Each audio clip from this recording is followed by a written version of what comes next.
कार्तिक की महिमा में हम लोग कथा सुन रहे थे कि कलह नाम की जो राक्षसी है उसका कल्याण हो गया। कैसे? धर्मदत्त पंडित जी ने अपने जीवन में किए हुए सारे के सारे पुण्यों का, जितने भी पुण्य किए थे उन्होंने उसका आधा पुण्य उस राक्षसी को प्रदान किया, उसका कल्याण हो गया। उसको लेने के लिए भगवान के दो दूत वहां पर पहुंचे, भगवान के पार्षद, एक का नाम पुण्यशील, एक का नाम सुशील।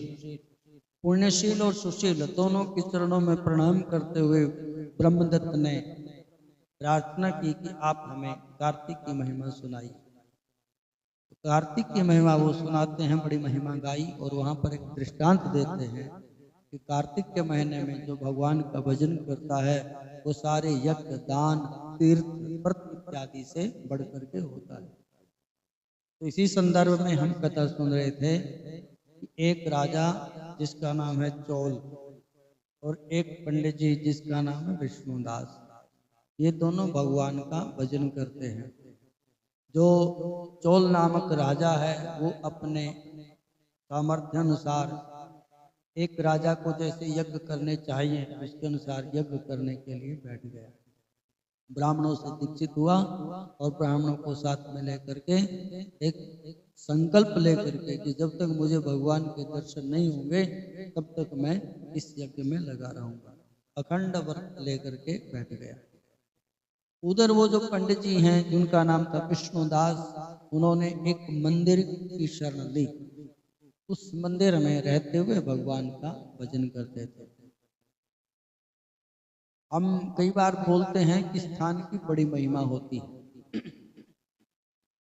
कई एक स्थान ऐसे होते हैं कि जहां पर जाते ही व्यक्ति के सारे हाव भाव वृत्ति बदल जाती है। जैसे गौशाला में जाते हैं हम लोग, गंगा के तट पर जाते हैं, किसी पवित्र धार्मिक स्थान में जाते हैं, जैसे वृंदावन चले गए, वृंदावन में जो चले गए एक बार आने को मन ही नहीं करता वहां से जल्दी से। तो स्थान की बड़ी महिमा है। तो पंडित जी ने विचार किया किसी सन्यासी ने यहाँ पर बैठ करके तप और भजन किया है, इसलिए इसी स्थान पर रह करके मैं भगवान का भजन करूं। अब घर बार उसका वहाँ पे था नहीं कुछ, तो उसने वहीं एक छोटी सी कुटिया बनाई हुई थी, उसी में रहने लग गया और वो भगवान का भजन करता है। तो उसने अपने जीवन में कुछ नियम लिए थे। ये कथा सुना रहे हैं, भगवान के जो दो पार्षद आए हैं ना उस कलह नाम की राक्षसी को लेने के लिए, वो भी सुन रही है। और वो विष्णु धर्मदत्त नाम के जो ब्राह्मण है उनको कथा सुना रहे हैं। तो वो कहते हैं कि जो विष्णुदास है तो वो वहीं पे रह करके ही भगवान के भजन में तत्पर हुआ, और जो भी कार्तिक इत्यादि के जो व्रत होते हैं उनको उसने विशेष रूप से उनका पालन किया। कहते हैं कि माघोर जयोर व्रतम सम्यक तुलसी पालनम। जैसे अपने न 3 महीने बहुत मुख्य बताए गए हैं, कार्तिक, माघ और वैशाख। इनमें के जो अधिष्ठात्री देवता भगवान नारायण है, लेकिन इन तीनों की जब तुलना करते हैं तो इनमें भी जो कार्तिक मास है वो सबसे श्रेष्ठ बताया गया है। तो वो कहते हैं कि माघोर जयो व्रतम सम्यक तुलसी पालनम एकादश्याम हरेर्जाप्यम द्वादश अक्षर विद्या। वो जो पंडित जी वो क्या करते थे, एक तो तुलसी की बहुत सेवा करते थे। जब तक जीवन में तुलसी नहीं होगी नारायण भगवान नहीं आएंगे। नारायण का और तुलसी का बहुत अटूट प्रेम है और अटूट संबंध है। तो पंडित जी ने कथा सुनी हुई थी कि तुलसी की सेवा करनी चाहिए। तो माघ का महीने का वक्त, जब माघ का महीना आए, वैशाख का महीना आए, कार्तिक का महीना आए, तो उसमें खूब तुलसी की सेवा करते थे। सम्यक तुलसी वन पालनम, तुलसी का जो वन उन्होंने लगाया हुआ था बगीचा, उसमें खूब सेवा करते थे। एकादश्याम हरेर जाप्यम, एकादशी का व्रत करते थे, और उस एकादशी के व्रत में भगवान का जो नाम है पवित्र मंत्र, मंत्र राज द्वादशाक्षरी मंत्र ओम नमो भगवते वासुदेवाय, ये मंत्र राज कहा गया इसको। इस मंत्र का वो अनुष्ठान करते थे, हरि नाम का जप करते थे, और उस मंदिर में रहते रहते अनेक प्रकार के नियमों का पालन करते थे। नित्यम विष्णुस्तदा पूजाम व्रतानि एतानि सकृत, वह भगवान नारायण की षोडश उपचार से पूजा करता था, तुलसी की सेवा करता था, एकादशी का व्रत करता था और साथ में भगवान के नाम का जप करता था। कलयुग में जो सबसे ज्यादा फलदायी है, कथाओं में या संत महात्माओं से आपने सुना होगा, तो भगवान का नाम है ना, वो सबसे ज्यादा कल्याण करने वाला है। हम लोग सारे काम कर लेते हैं, लेकिन घंटा 2 घंटे बैठ करके आराम से चिंतन करते हुए नाम जप करना बहुत मुश्किल होता है। तो कहते हैं कि कलयुग में नहीं कलि कर्म न भक्ति विवेकु राम नाम अवलंबन एक, जो भगवान का नाम है वही कलयुग में सबसे ज्यादा फलदायी बताया गया है। तो ज्यादा से ज्यादा इसका अनुष्ठान करता है वो कलयुग में अपने भव सागर से भगवान के सहारे और नाम के सहारे वो भव सागर से पार हो जाता है। हमारे एक संत हुए हैं, आपने सुना होगा, समर्थ गुरु रामदास। शिवाजी का नाम सुना है? महाराष्ट्र के शिवाजी महाराज, शिवाजी महाराज के गुरु थे समर्थ गुरु रामदास। तो इन्होंने विजय मंत्र का अनुष्ठान किया। विजय मंत्र है भगवान का 13 अक्षरी मंत्र। कई लोग बोलते हैं कि 13 की गिनती अच्छी नहीं होती है, कई मानते हैं कि 13 की गिनती अच्छी नहीं होती है।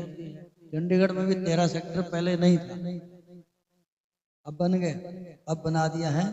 पहले 13 का नंबर ही काट दिया था, 13 नंबर नहीं होना चाहिए। भगवान का जो विजय मंत्र है राम जी का, श्री राम जय राम, यह मंत्र है। बोलो श्री राम जय राम, श्री राम जय राम। इस मंत्र में 13 अक्षर है। अलग अलग मंत्रों में जैसे पंचाक्षरी मंत्र होता है 5 अक्षर का है, षडाक्षरी मंत्र होता है 6 अक्षर का है, द्वादश अक्षरी मंत्र 12 अक्षर का है, और ये त्रयोदश अक्षर मंत्र है। 13 अक्षर है इसमें। तो इस मंत्र का अनुष्ठान किया उन्होंने 5.5 करोड़। कितना मंत्र जप किया? 5.5 करोड़ मंत्र जप किया उन्होंने। नर्मदा नदी में खड़े होकर के वो भाव के साथ जब इस नाम का, भगवान का जो पवित्र नाम है श्री राम जय राम, जब इसका अनुष्ठान करते थे और भाव के साथ भगवान के नाम का कीर्तन करते थे, तो कहते हैं कि हनुमान जी महाराज वहां पर उस नदी के किनारे पर एक पेड़ के ऊपर बैठ करके ये मंत्र श्रवण सुनते थे और इतनी देर खड़े रहते थे कि उनके पैरों को भी कई बार जो जल के जीव है वो खा जाते थे, उनकी जो ऊपरी त्वचा थी वो सड़ जाती थी। लेकिन भगवान के प्रेम में इतने डूब जाते थे कि उनको होश ही नहीं रहता था कि हम कहाँ खड़े हैं कहाँ नहीं खड़े हैं। जब उनके 5.5 करोड़ मंत्र जब हो गए तो फिर हनुमान जी ने भी दर्शन दिए और राम जी की कृपा उनको प्राप्त हुई। तो तब उनको सिद्ध माना गया, वो जो बोलते थे वही हो जाता, समर्थ गुरु बोला गया। तो जो भगवान के नाम का जप करता है, विशेष करके कलयुग में, और कुछ करे ना करे, दान ना करे, तीर्थ ना करे और अन्य साधन ना करे, केवल भगवान के नाम के जप के ऊपर जो या कीर्तन पे जो डटा रहता है तो उसका अवश्य ही कल्याण हो जाता है। और केवल कलयुग में नहीं, हनुमान चालीसा का पाठ करते हैं, उसमें आता है कि चारों जुग प्रताप तुम्हारा है प्रसिद्ध जगत उजियार। जो भगवान का नाम है वो केवल कलयुग में नहीं, चाहे सतयुग है, त्रेता है, द्वापर युग है, सभी युगों में भगवान का नाम ही कल्याण करने वाला होता है। इसलिए पंडित जी को भगवान के नाम पर बहुत भरोसा था। तो ये 12 अक्षरी भगवान का पवित्र नाम ओम नमो भगवते वासुदेवाय, इसका बड़ा अनुष्ठान करते थे। एकादशी का व्रत करते थे, तुलसी की सेवा करते थे। इस प्रकार करते करते उनका समय बीता और चलते फिरते जैसे वो कभी सोने लगते हैं या सैया पर जाते हैं तब भी वो भगवान का नाम ही जपते रहते थे। जब भी देखो तो वो खा रहे हैं, चाहे बैठे हैं, चाहे लेट रहे हैं, चाहे कोई काम कर रहे हैं, सब काम करते करते भगवान का स्मरण करते थे। चित्त में भगवान ही रहते थे।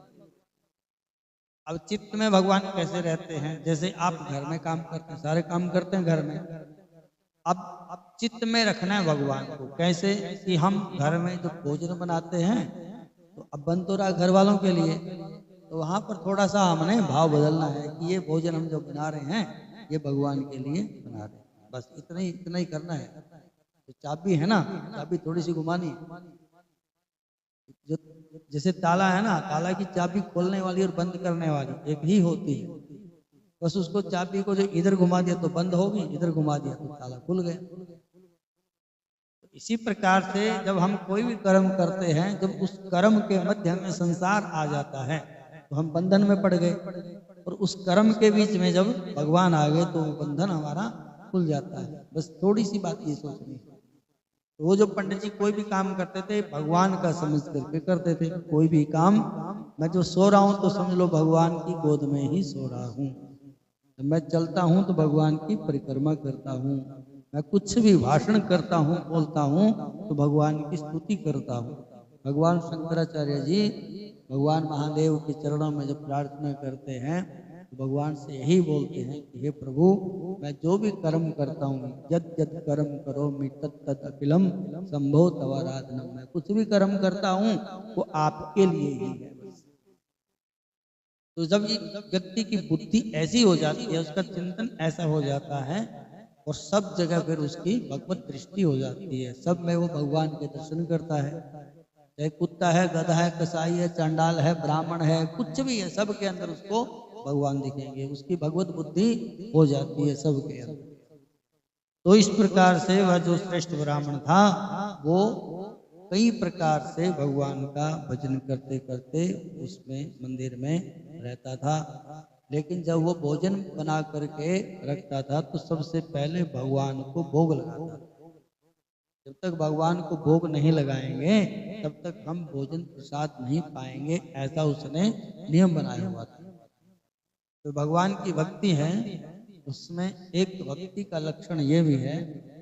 वाल्मीकि जी महाराज भगवान राम को बताते हैं रहने के स्थान रामचरितमानस में, तो वहां ये कहते हैं राम जी को, तुम ही निवेदित भोजन करही और प्रभु प्रसाद पट भूषण धरही, जिनके प्रभु तुम प्राण प्यारे, तिनके मन शुभ सदन तुम्हारे। जो भगवान को भोग लगा करके भोजन करता है उसके हृदय में भगवान आते हैं।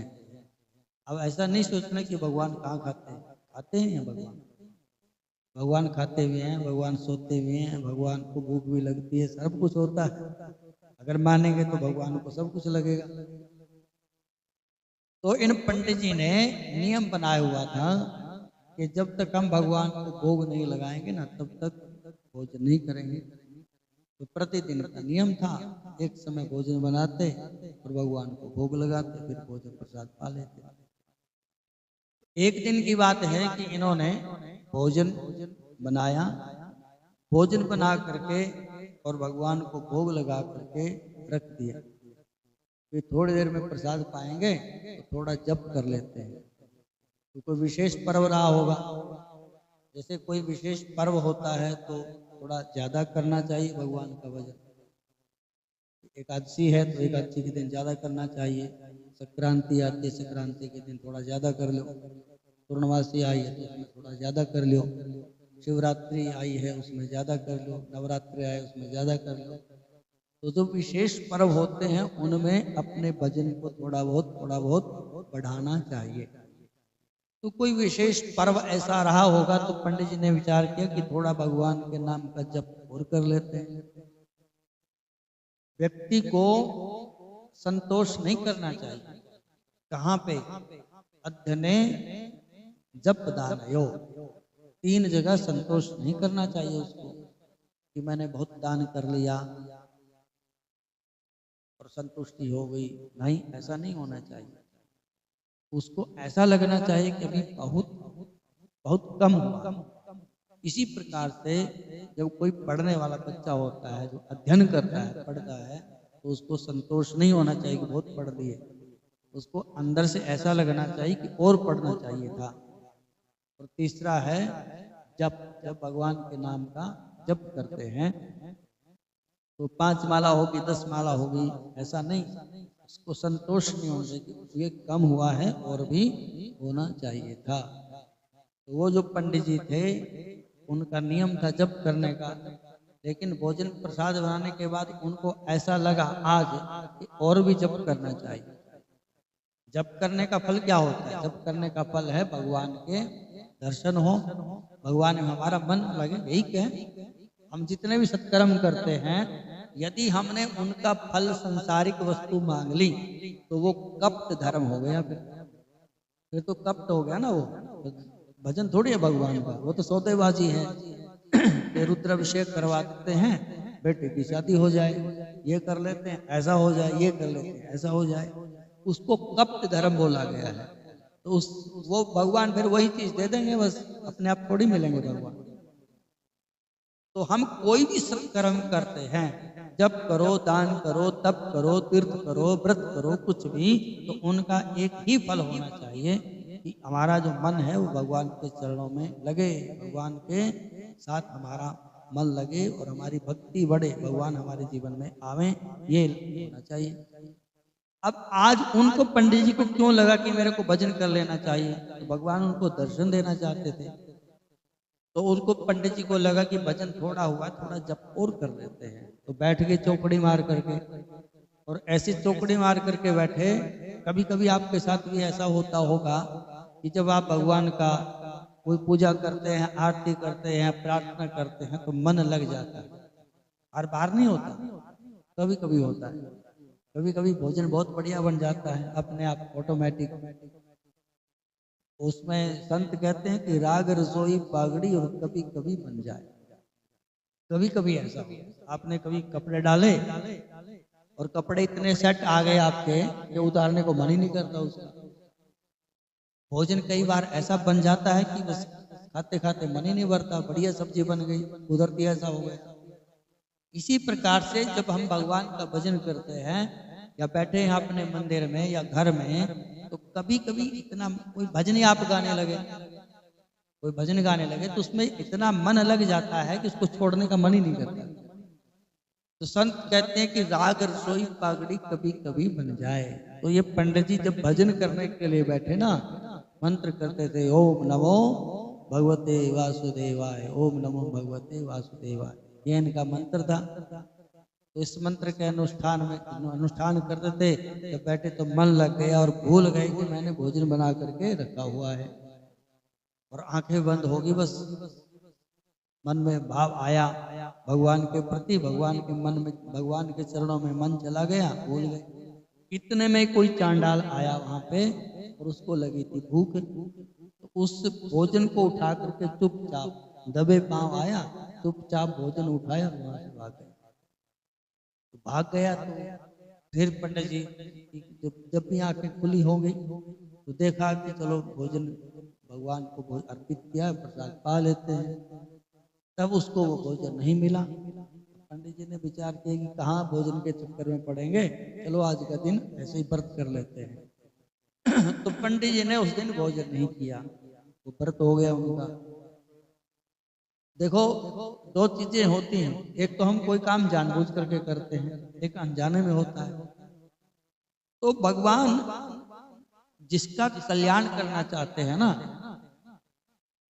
हर एक व्यक्ति के अंदर भगवान ढूंढते रहते हैं इसके अंदर कोई गुण छिपा होगा, जिसके सहारे इसको मैं तार दूं। और भगवान जिसका कल्याण करना चाहते हैं, जिससे भगवान को प्रेम करते हैं, जिसके ऊपर भगवान अपनी करुणा बरसाते हैं, तो भगवान उसके जो अवगुण है ना उसको भी गुणों में बदलने का प्रयास करते हैं। वो झूठ मूठ भी कोई काम करता है तो भगवान उसको असली मान लेते हैं, अनजाने में भी हो जाता है तो उसको भगवान असली मान लेते हैं। इसमें कथा सुनाते हैं कि चोर था, कोई चोरी करने के लिए गया और उसके कोई पुण्य कर्म रहे होंगे कभी के, तो भगवान उसके प्रति इसका कल्याण करना चाहिए। तो जब वो चोरी करने के लिए गया, तो चोरी करके जब घर से निकला तो एक बिल्ली चूहे के ऊपर दाव लगाए हुए बैठी थी। भाई चूहा था कोई, बिल में घुसा हुआ था, बिल्ली बैठी हुई थी। तो बिल्ली दाव लगा के बैठी कि जब चूहा निकलेगा इसमें से तब इसके ऊपर झपटूंगी। और इतने में ही घटना क्या घटी, चूहा भी निकला और बिल्ली ताक लगाए बैठे हुए, इतने वो चोर वहां से निकला। तो चोर वहां से निकला तो अब बिल्ली डर के मारे उससे भाग गई और चूहे की जान बच गई। तो भगवान ने कहा कि इसने जान बचाई, बोलो जय सिया राम। अब उसने जान थोड़ी बचाई, तो चोरी कर रहा था वो। तो भगवान ने विचार किया कि इसने इस चूहे की जान बचा दी, इसके कारण ये चूहा बचा है। तो एक भगवान ने उसके अंदर ये गुण देख लिया, ये तो बड़ा हिंसा आदि है, बहुत अच्छा आदमी है ये तो। जब वो चोरी करके जा रहा तो घर वाले जग गए। तो घर वाले जब जगे तो उन्होंने देखा कि चोर चोर चोर, और इतने में वो जब दौड़ के चला तो एकदम धड़ाम करके मुंह के बल गिर पड़ा। तो भगवान ने विचार किया कि यार कितना बढ़िया भक्त है, मेरे को दंडवत प्रणाम कर रहा है, बोलो जय सिया राम। ये भगवान का गुण है, भगवान देखते हैं जिसका कल्याण करना चाहते हैं। और भगवान ने उसका चोर का, चोरी कर रहा है वो, अनजाने में चूहा उससे बच गया और ठोकर लगी, गिर पड़ा। तो भगवान ने इतना उसके ऊपर अपनी दया दिखाई, तो भगवान ने उसका कल्याण कर दिया। ऐसे ही भगवान अपने से कोई अनजाने में भी, आपको पता ही नहीं है क्या हो रहा है, अनजाने में भी कोई जब सत्कर्म होता है तो भगवान उसके ऊपर रीझ आती है। तो ये पंडित जी थे, अब इन्होंने भोजन नहीं किया। अब इन्होंने तो भोजन इसलिए नहीं किया कि भाई भोजन है ही नहीं, चला गया लेकर के।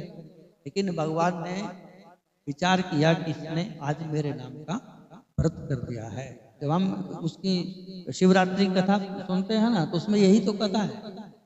एक बहेलिया जो इतना नीच कर्म करता है, हर रोज जानवरों को मारता था, पशु पक्षियों को मारता था, तो जब उसको कुछ नहीं मिला और उसका भाव भी वहां अच्छा नहीं है, बेलपत्र के पेड़ के ऊपर बैठ गया और कुछ जल वल साथ में ले रखा होगा, कोई मृग पानी पीने के लिए आया, उसने पर निशाना बनाया किसको मारता हूं। अब उसकी हलचल ऐसे ही, उसने अपना वो धनुष संभाला, बाण निकाला, तो 2-4 पत्ते गिरे बेल के, और बेल पत्र नीचे कोई शिवलिंग था भगवान का, उसके ऊपर गिर पड़े। तो भगवान ने कहा कितना मेरा बढ़िया भक्त है, देखो रात में मेरी पूजा कर रहा है, शिवरात्रि का दिन था। तो हम जब कोई काम करते हैं तो यदि भगवान की हमारे ऊपर दया दृष्टि हो जाती है तो भगवान उसके अवगुणों को भी गुण में बदलने लग जाते हैं। यदि कोई भी अनजाने में भी काम हो जाता है तो भगवान उसको मान लेते हैं कि इसने अवश्य ही ये जानबूझ करके ही किया है। तो पंडित जी ने वो खाए तो था नहीं, कोई कुछ खाया नहीं उसने, तो भगवान ने विचार किया कि भाई इसने तो आज बहुत बढ़िया व्रत किया है, सारा दिन कुछ नहीं खाया इसने। अगले दिन पंडित जी ने उसी समय भोजन बनाया, फिर रखा, फिर वो कोई ले गया उठा करके। कई दिन निकल, 2-3 दिन निकल गया ऐसे। अब उसने विचार किया कि ऐसा कौन आदमी है चोरी करके ले जाता है, मेरे से मांग भी तो सकता है वो, मैं कौन सा इनकार करता हूँ। तो जब पंडित जी ने विचार किया कि आज देखते हैं कौन लेकर के जाता है, तो इतने में वही फिर उस चंडाल को आदत पड़ गई, चोर को आदत पड़ जाती है ना कि वहीं से सामान मिलेगा। तो वो आया वहां पे चुपचाप, पंडित जी झूठ मूठ की आंखें बंद करके बैठे हुए थे, बोलो जय सिया राम। क्योंकि पंडित जी को पता था कि भी आएगा जरूर। अब उसने देखा कि पंडित जी तो जब करने लगे हुए हैं, तो चुपचाप आया और उसने वो रोटियां उठा ली। तो रोटी उठाई तो वो पंडित जी उसके पीछे पीछे दौड़ पड़े, घी का डिब्बा लेकर के दौड़े। बोले अरे महाराज सूखी कहाँ खाओगे, थोड़ा घी लगा देता हूँ।